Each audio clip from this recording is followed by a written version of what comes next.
Hotdog, kain. Mm. Mm.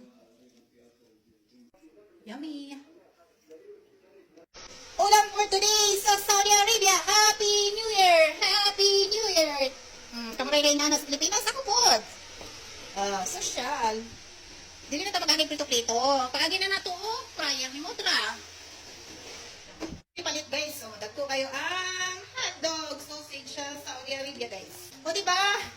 Happy New Year everyone! Unta, ang ato ang bagong tuig is masagana, malipayon sa pagsaulog sa tuang bagong tuig.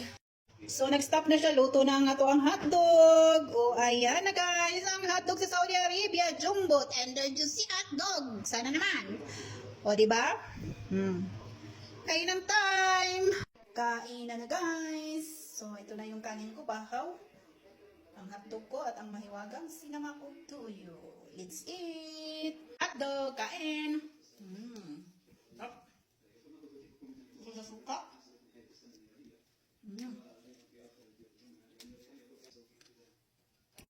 Yummy!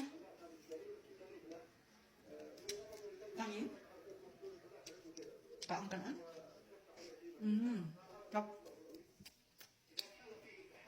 Kain mo tumayos ka. Kain. Nagbidyo-bidyo pa unya na mute di ay tangi ang tawag dyan, o diba? So time mag-take over ang voice over. Shout out sa tanang OFWs, especially domestic helper, labi na gyud diri sa Saudiya, guys. Shout out po sa tanan na nag-celebrate ng Happy New Year, especially sa akong pamilya nga nasa Pilipinas. Hopefully, masagana, maligaya, abundang ato ang bagong taon. Sa tanang mga OFWs, especially domestic helper, parehas na ako, DH kasambay, syagala, uunsa pa man ang tawag ninyo maid sa amoa. Proud me sa amoang kaugalingon. Be positive, be strong, laban lang tayo sa hamon ng buhay. Just remember na ang pag-abroad ay hindi panghabang buhay.